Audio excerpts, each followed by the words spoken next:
Hubo dos terremotos que afectaron a Venezuela. Se registraron entre magnitudes 7.2 y 7.5 con apenas 39 segundos de diferencia entre uno y otro. Bienvenida, Margie, vamos a estar hablando de esto. Hola, ¿cómo están? Buenas tardes. Bueno, Margie, ¿hace cuántos años estás en Corrientes? Yo vivo en Corrientes hace 9 años. 9 años viniste con tu hijo. Vine con mi hijo, para el momento tenía 7 años. Mi mamá ya vivía aquí con mi hermana actualmente hace 25 años que viven acá. Entonces vine de Venezuela directo a Corrientes porque aquí estaban mi mamá y mi hermana, tenía familia. ¿Cómo recibieron esta noticia? ¿Dónde vos estabas? ¿Cómo te enteraste? Y después, ¿qué fue sucediendo también en tu casa? Bueno, la verdad que la noticia me tomó totalmente por sorpresa. Yo tengo un grupo de WhatsApp con mis primos porque, bueno, como ustedes saben, en Venezuela más de 10, ¿cómo se llama? Hay muchísima inmigración. Sí.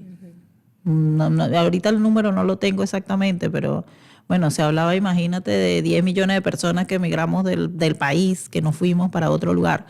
Y bueno, mis primos y yo tenemos unos grupos de WhatsApp donde nos comunicamos por cualquier cosa, para saludarnos, los cumpleaños, las cosas, o por cualquier cosa importante.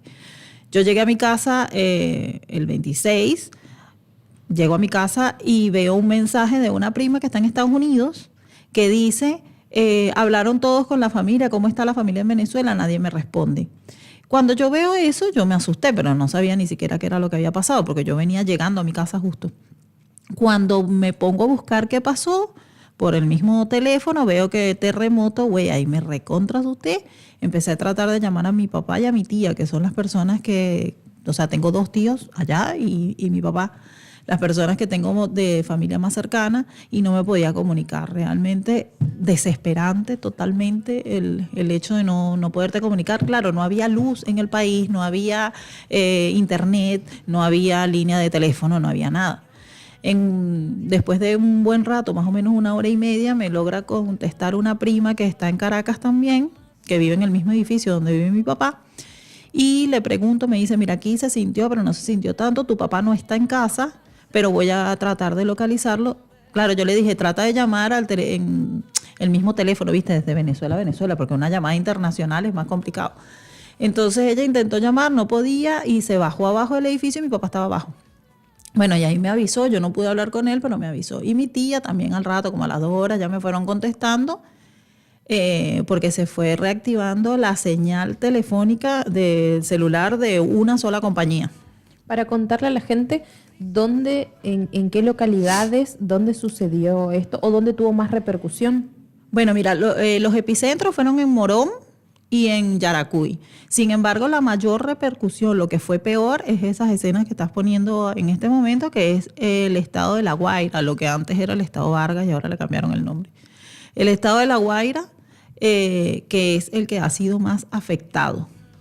Y en Caracas también hubo algunas afectaciones, pero la verdad es que si bien hubo también pérdidas humanas y todo, no es ni la cuarta parte de lo que pasó en La Guaira. La Guaira es una ciudad grande.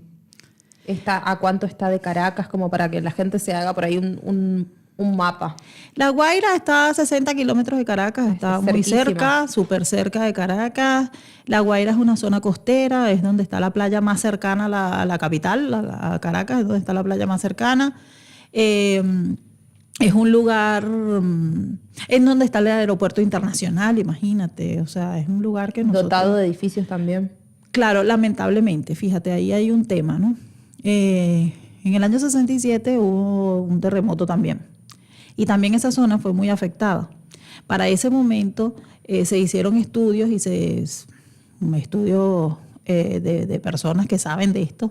Y se dijo que La Guaira no podía ser un lugar para edificaciones, para que la gente viva, sino que tenían que ser edificios pequeños, menores de 4 pisos, y que sean solamente para turismo, hoteles, digamos. Sí, hoteles o cosas que sean turísticas, no tanto para que la gente viva ahí, porque es un lugar que, como por su ubicación, es muy probable que sea zona de desastre. De hecho, hace algunos años hubo una vaguada en Venezuela muy grave, que también el estado más afectado fue La Guaira.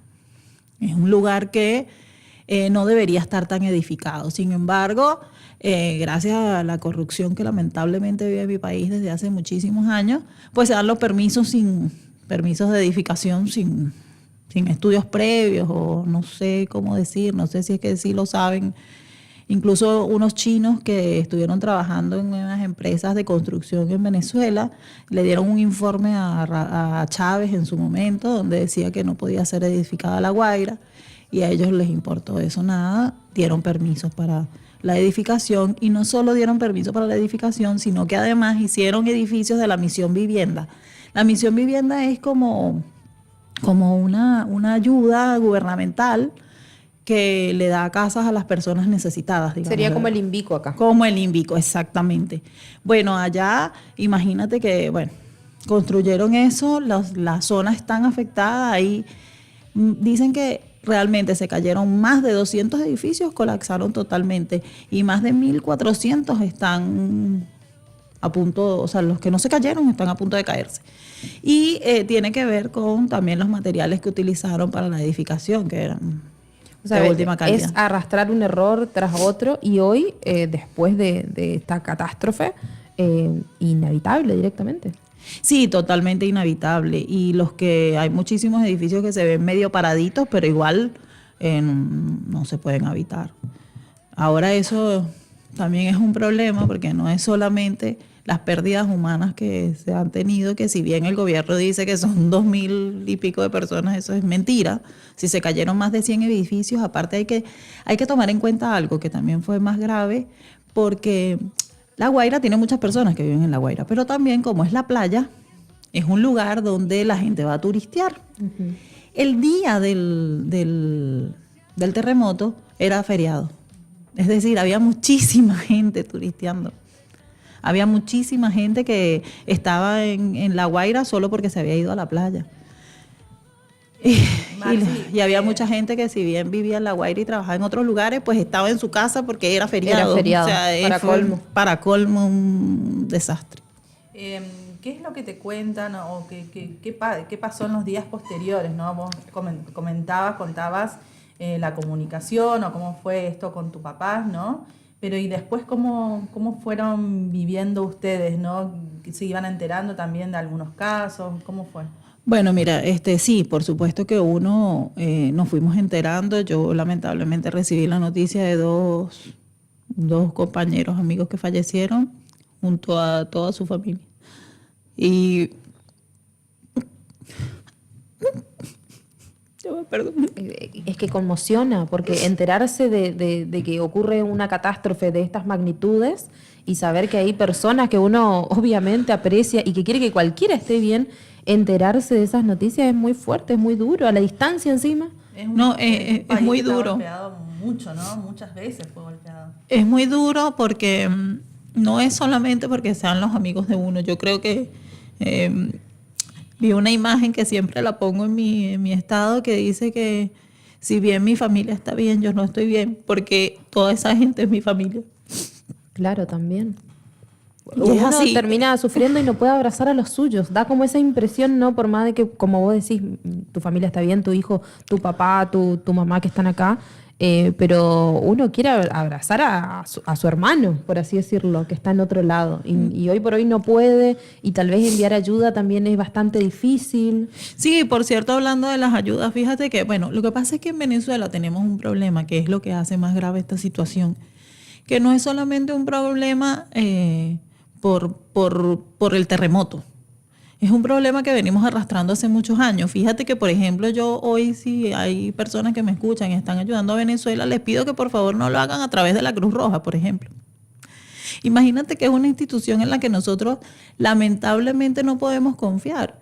Y yo entiendo que la Cruz Roja de Argentina y la Cruz Roja de todos los países tienen la mejor de las disposiciones y que lo están haciendo queriendo ayudar realmente a Venezuela, pero esa ayuda no va a llegar. Y no va a llegar porque la Cruz Roja está intervenida en Venezuela. El gobierno intervino a la Cruz Roja y puso un director de la Cruz Roja de ellos.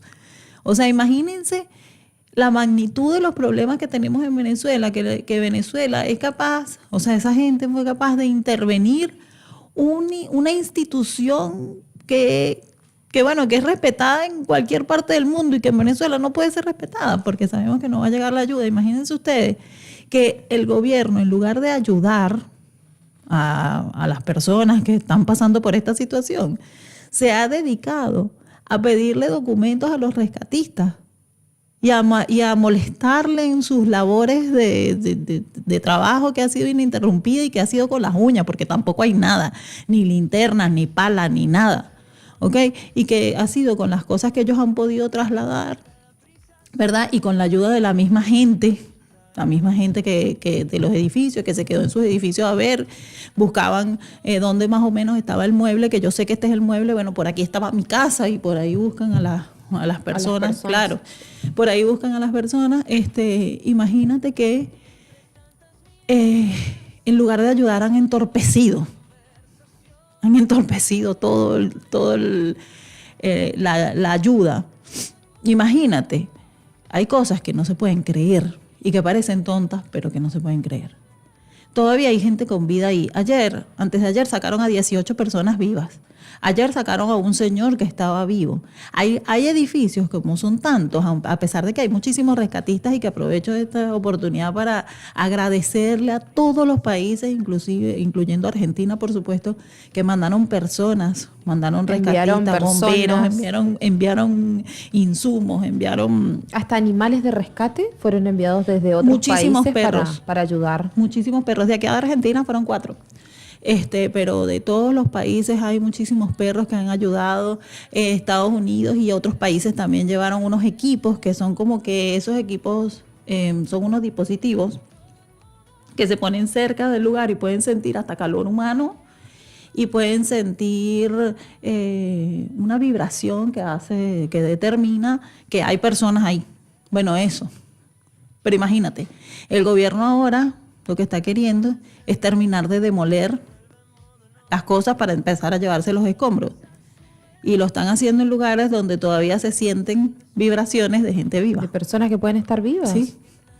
Y no lo han podido hacer en la mayoría de los casos porque la misma gente se ha metido ahí al frente y no lo ha permitido.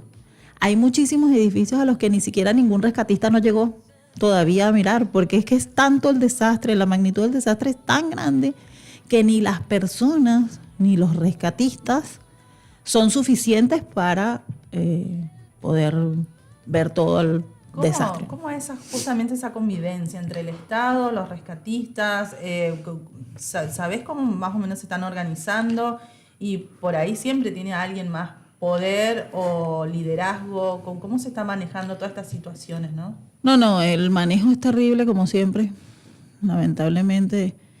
Yo creo que este es el momento, si bien el régimen de Venezuela se ha dejado en evidencia muchísimas veces, la porquería que son, pues no hay otra palabra, si bien se ha dejado en evidencia muchas veces, esta es la vez en la que ha quedado más claro.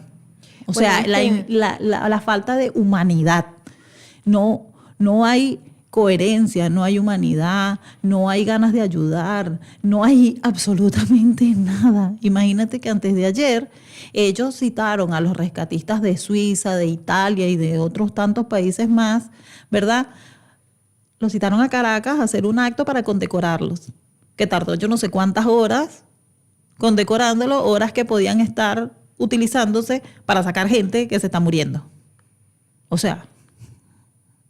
También estamos hablando, ¿no? Decías, deja en evidencia. Y cómo no, si esta es una de las catástrofes más terribles que vivió el país, donde seguramente ningún gobierno, ningún país está preparado, ¿no? Pero es como que es más grosero este tipo de errores que estás mencionando ahora, por ejemplo.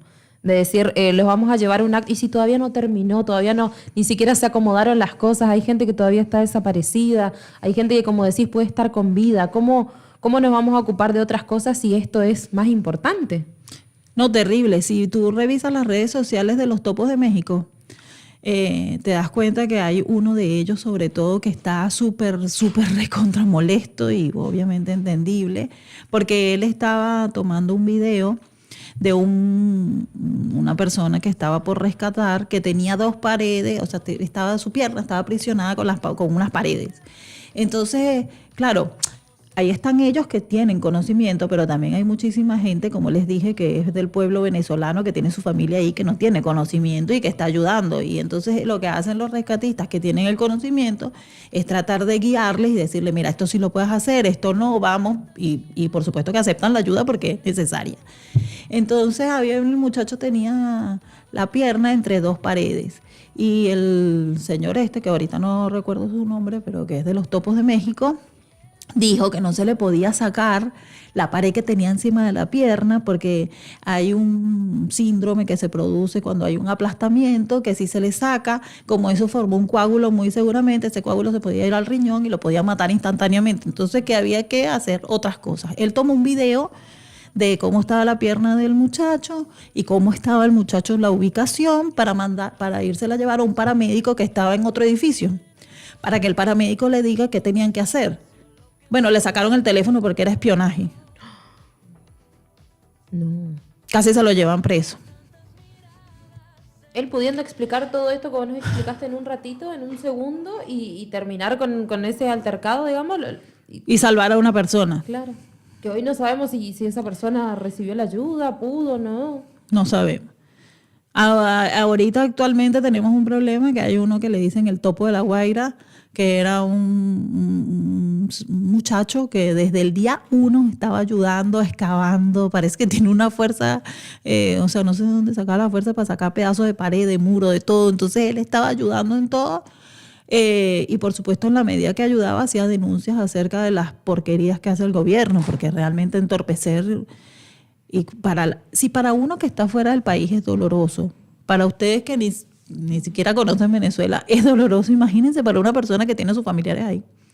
Lo que significa que venga una persona del gobierno a decirte, no vas a hacer esto, no vas a hacer lo otro, necesito que me den los datos, necesito que me den la ubicación. No se podían mover las máquinas porque querían un permiso de las personas que tenían que mover las máquinas. ¿A ustedes les parece? Este es el topo. Mira, este es el topo. Él es la persona. Sí, él es la persona. Bueno, a él se lo llevó la Guardia Nacional y no aparece. A él se lo llevó la Guardia Nacional y no aparece. Sin contar, chicos, que no sé si ustedes vieron en las imágenes, militares, policías y guardias nacionales robándose las cosas de la gente. Cocinas. Videos. Sí, aparecieron videos. De dinero, de pertenencias. Sí, Diosdado Cabello, que no entiendo cómo no se lo llevaron, si hay una orden de captura de él que paga una cantidad de plata que bueno, es entre las 10 órdenes de captura, de las 10 recompensas más grandes que ha ofrecido Estados Unidos por una cabeza, es la de Diosdado Cabello. Y resulta que el tipo tiene unos edificios que no deja que nadie entre en esos edificios. Ahora salió por ahí diciendo que es probable que tenga ahí lo que nosotros decimos caleta, que es donde tiene guardado $2, drogas y quién sabe qué otras cosas. Un edificio que está cerca del coso. Delcy Rodríguez dice que se murieron 2.600 personas, pero resulta que los cuerpos están llegando de todas las personas que sacan, que ya fallecieron lamentablemente. Esos cuerpos los llevan a una cosa que se llama la Casa Guipuzcoana, que es como donde era la alcaldía en la época de la colonia, ahí en La Guaira, ¿no? Que actualmente era un museo. Bueno, pero ahí al lado hay una cochería, lo que decimos aquí cochería. Bueno, entonces todos los cuerpos los llevan para allá. Están los cuerpos apilados unos sobre otros, no hay cajones suficientes. Si bien hay países que han donado bolsas para fallecidos, ¿verdad? Para poderlos enterrar con esas bolsas que son especiales para eso y no que no haga falta un cajón, igual son insuficientes. Hubo una entrevista que le hicieron a una médica forense venezolana que decía que llegaban más o menos 600 cuerpos cada día. Y el gobierno dice que se murieron 2.700 personas. ¿A ustedes les cuadra el número? Y lo que falta todavía. Y lo que falta. Lo que falta todavía. Dicen que mi tía me comenta de una amiga de ella que es médico que bajó para ayudar a La Guaira y dice que es impresionante el olor a muerto que hay. Imagínense entre la cantidad de animales y personas que están fallecidas ahí, que ya se empieza a descomponer, porque además hace calor, es una zona de playa. Pasaron varios días y es lógico que empiece a... Bueno, y eso, el problema es que no es solamente eso, sino bueno, ahora ya todos están con tapaboca y todo eso, todos los que están ayudando, pero eso también genera otro problema. porque eso tiene un mal olor, porque eso son bacterias que están pululando por el ambiente. Las personas que están ayudando están también corriendo el riesgo de estar en contacto con esas bacterias. Por supuesto, con esas bacterias, y también están en muchos otros riesgos de que se caiga, justo están ayudando para hacer algo y caiga algún material y les lastime. O lamentablemente, bueno, hay un bombero venezolano que falleció porque le terminó de caer un edificio encima. Y hay que recordar que hay muchísimos edificios que, si bien actualmente no han colapsado todavía, están a punto de. Han habido más de 600 réplicas del terremoto. O sea, en Venezuela actualmente tiembla a cada rato. Si ustedes se meten en Funvisis, que es como el instituto que lleva un recuento de los movimientos sísmicos en Venezuela y le va poniendo el valor en la escala de Richter y todo esto, ustedes ven que han habido más de 600. Por supuesto, los primeros fueron los que más se sintieron. Hubo algunos que fue hasta de 5.5, 5.4, que eso se siente bastante. Pero, sin embargo, la tierra se sigue moviendo. Y en esos edificios que están a punto de colapsar, cada vez que la tierra se mueve, por mucho de que a veces ni siquiera nosotros lo sintamos, eso viene de abajo. Claro. Y las bases del edificio, pues. Y a todo esto, las colapso. personas evacuadas, ¿a dónde están yendo? Mira, las personas evacuadas las llevan a lugares improvisados, porque también el gobierno no hizo ningún lugar para, o sea, no dispuso de ningún lugar para llevarlos. Se han llevado a lugares improvisados, en las plazas, duermen con carpas y todo esto. Plazas y parques que ha adaptado la misma población o las mismas personas que han ayudado para que estas personas puedan estar bien. Y bueno, y ahí están esperando, duermen ahí o van a descansar en algún momento del día, y en otros momentos del día están ayudando justamente a conseguir más de sus familiares o amigos que estén haciendo. Lo otro preocupante es la cantidad de niños que hay que quedaron sin nadie. Es realmente doloroso y preocupante, porque son niños que están esperando que algún familiar los busque. ¿Y estos niños justamente dónde están? También están en algunos entre los parques y esto. Otros, los que tienen alguna afección de salud, pues por supuesto están en los hospitales, en las clínicas que han dispuesto. Hay muchísimas clínicas que abrieron sus puertas de manera gratuita para los afectados del terremoto. Seguramente estos días continuarán, ¿no? Las misiones de rescate. Se continúa con la esperanza de seguir encontrando, ¿no?, personas con vida. Sí, por supuesto. Cada día que pasa, cada hora que pasa, la esperanza es menor. Sin embargo, como les dije hace rato, hay edificios donde se han sentido con estos dispositivos que traen tecnológicos, donde se ha sentido que todavía hay vida. Y sin embargo, bueno, el gobierno quiere demoler esos edificios ya. Y la gente se opone, y bueno. Pero cada día que pasa, obviamente cada hora que pasa, la posibilidad es menor, sobre todo porque ya pasaron muchos días. Le preguntaban a algunos rescatistas, y los topos de México, de Chile y eso, decían que bueno, que ellos han tenido, que han encontrado gente después de 10 días, están vivas. O sea, hay la posibilidad todavía de que hayan personas vivas, pero cada vez es menor, obviamente. ¿Cómo ves el futuro de Venezuela? Imagino que con esto habrá mucha gente que se decidirá finalmente a irse nuevamente, a emigrar, a buscar estabilidad en otro lugar. Y hay quienes todavía creen que hay una esperanza para Venezuela. Mira, no sé, yo creo que esto ahora está dividido en dos Venezuelas. En la Venezuela que lo perdió todo, y que lo perdió tanto que no sé ni siquiera si tiene la posibilidad de irse. Y la Venezuela que quedó y que tiene la posibilidad. La verdad que no sabría darte una respuesta a eso en este momento. Lo que sí te puedo decir es que esto, por supuesto, que deja al país peor de lo que ya estaba. Mucho más pobre, mucho más devastado económicamente, porque se calcula, o sea, algunas instituciones que hacen cálculos en desastres, ¿viste? Que calculan cuánto son las pérdidas materiales y todo esto, calcularon que más o menos son 100.000 millones de dólares, imagínate. Los préstamos que se pueden recibir internacionales no pueden ser más del 53% del Producto Interno Bruto, y eso son No 10.000, para nada. 10.000, no es ni el 10%, 10.000 millones de dólares. Entonces, no sé, la verdad que decirte cómo se va a recuperar esto, no lo sé. No es solamente la recuperación económica, porque además, bueno, fíjate, siempre se dice, bueno, lo importante es la vida, las cosas materiales se recuperan. Bueno, en Venezuela cuesta mucho recuperar las cosas materiales. No es como en cualquier otro lugar. Nosotros aquí tenemos un empleo, o tenemos un emprendimiento, o tenemos algo que te genera trabajo, que tú puedes trabajar y puedes ver cómo haces, y bueno, de poco a poco tú vas solucionando, digamos, tus problemas, y puede ser que llegues a salir de ellos. En Venezuela hacer eso, si aquí te cuesta, no sé, el 90% de tu energía, en Venezuela te cuesta el 255% de tu energía. O sea, es una cosa que no se puede, porque la gente ya viene hace muchos años viviendo el día a día. O sea, es un país que está golpeado económicamente. Es gente que está golpeada económicamente, que también gracias a eso es que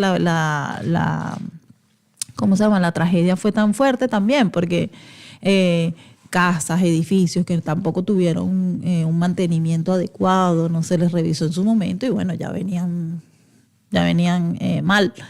Y eso también tiene que ver con las condiciones económicas de las personas que viven en Venezuela, que viene palo abajo, como decimos allá, desde hace muchos años. Marci, vos justamente hablabas de cómo se puede ayudar y cómo no se puede ayudar. También hablabas de la Cruz Roja y aconsejabas que no a través de esta organización. ¿Cómo sí se puede ayudar?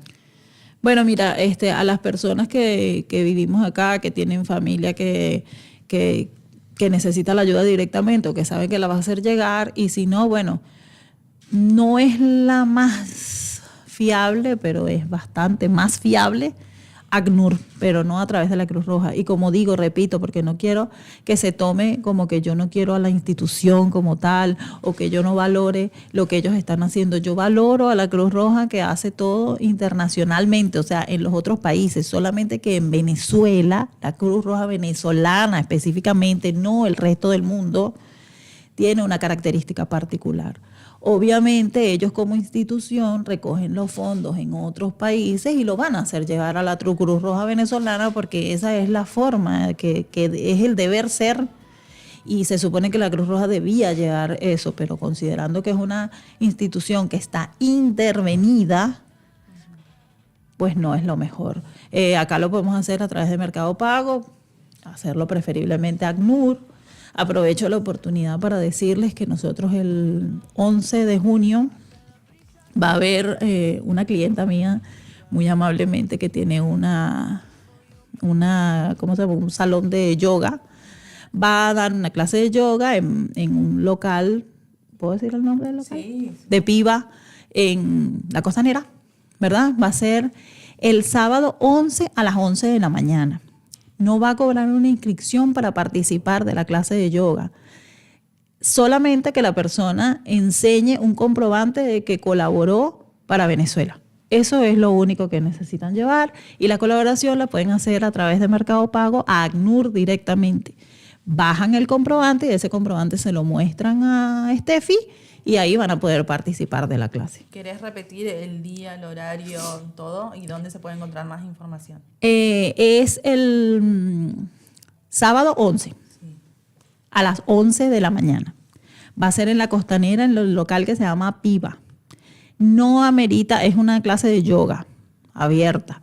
No amerita inscripción, solamente la colaboración. Mostrar el comprobante. Mostrar el comprobante de que colaboraron, no importa con cuánto, o sea, no hay un mínimo, no hay un máximo, con lo que puedan, porque cualquier colaboración es bienvenida, ¿verdad? Tienen que mostrar el comprobante de que colaboraron para el terremoto de Venezuela a través de Mercado Pago por ACNUR. Y entonces ahí van a poder entrar a la clase y disfrutar de un momento de relajación también, porque es una clase de yoga y van a tener meditación también. Bueno, Bueno, Margie, te agradecemos muchísimo tu tiempo. La verdad que nos extenderíamos muchísimo más. Seguramente ha quedado mucho por conversar, así que te vamos a seguir invitando. Muchas gracias. Sí, muchísimas gracias a ustedes, chicas. Bueno, nosotros nos acomodamos, tenemos otra invitada y seguimos.